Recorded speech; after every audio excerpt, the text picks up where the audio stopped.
Today, folks, if you're a Canadian that is looking for excelled performance in your portfolio, you're probably highly fixated toward the technology sector. And as being a younger Canadian, this is aspects of my portfolio I'm trying to continue to scale. And today we're going to take a look at an ETF that is definitely here to help, not as financial advice. The ticker is QQQT, and it's from Evolve ETFs. We're going to break this down because it has low management fees, an incredible concentration and outsized performance to most technology ETFs. And if that is a conversation you'd appreciate, damn it, go down there and hit that like button and consider subscribing for future updates. But first and foremost, Evolve, if you've never heard of them, they kind of launched in 2017. They've become one of Canada's fastest growing ETF companies, and they have over $7 billion in under management, and they really were one of the first companies to launch a spot Bitcoin ETF long before the US was even able to get like the regulatory approvals for it. But you also get access to like high interest savings account ETFs that we've discussed a lot. They always have your S&P 500 enhanced yield funds for those that are more oriented toward options.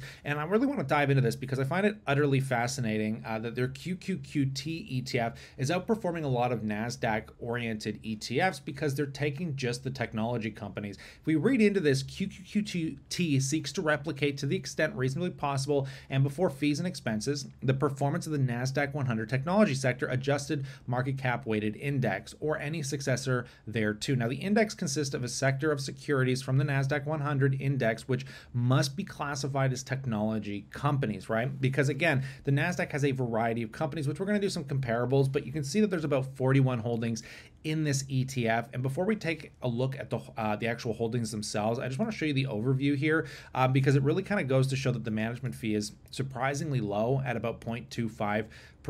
For a lot of Canadian ETFs, when they get really specific into these industries, you start seeing about a 0.5% to a percentage point in management fees, which is just too extreme. My rule of thumb is I really don't want to be paying anything over about a 0.3 percentage point. So they're definitely playing within that realm. It kind of reminds me of like VDY for you dividend lovers. You know, they're paying roughly the same, fee or charging roughly the same fee. But if we take a look at these top holdings here, and we scroll down, we can see we've got NVIDIA, Microsoft, Apple, Meta, Broadcom. These are probably like the top 5 weighted holdings, making up almost 50% of the entire ETF. And then you got Google there as well. Like, it's a huge holding because you have 2 class shares in here. You got Advanced Micro Devices, Adobe, Qualcomm, Intuit, Applied Materials. Now, this is a relatively new ETF, but if we do the comparable performance of this, say versus the QQQ ETF, which is purely a NASDAQ 100 ETF, there's actually, variant in performance here. Now, but if we zoom out and just take a look at the 1 year, we can see that this ETF launched around July 14th of 2023.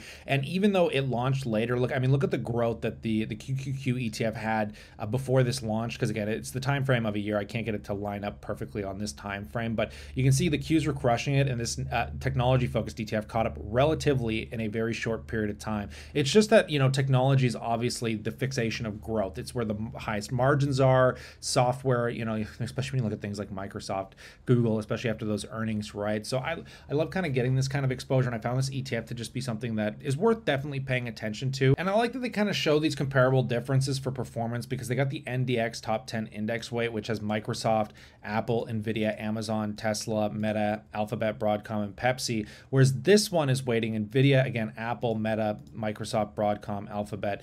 So it's just kind of neat how they're weighting the performance a little bit differently. It'd be really fun to just kind of read into this. Basically, in the first half of 2023, the average weight of the technology sector in the NASDAQ 100 was 58.6%, while contributing to 76, let me zoom in here so you understand this, 76.2% of the index's performance.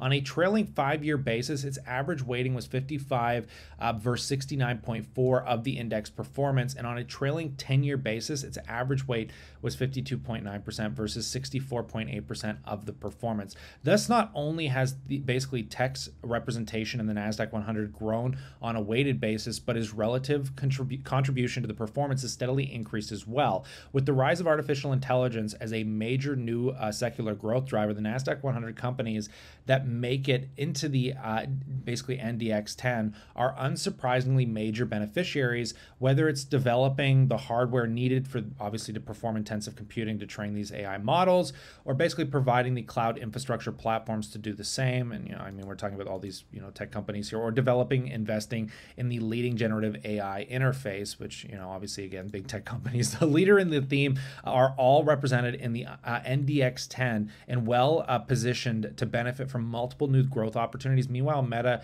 Platforms is also making major investments into AI software and data centers. Adobe is integrating generative AI into its software offerings, and Apple is poised to benefit in multiple ways as well, given its ability to integrate AI across its smartphones, PCs, tablets, and other devices like AirPods, Apple Watch, and Vision Pro, while also developing its own custom chips to execute machine learning and AI function. So again, like, I'm just looking at this ETF, guys. It's something that I would definitely just put on your radar if this is something you're looking toward as a Canadian.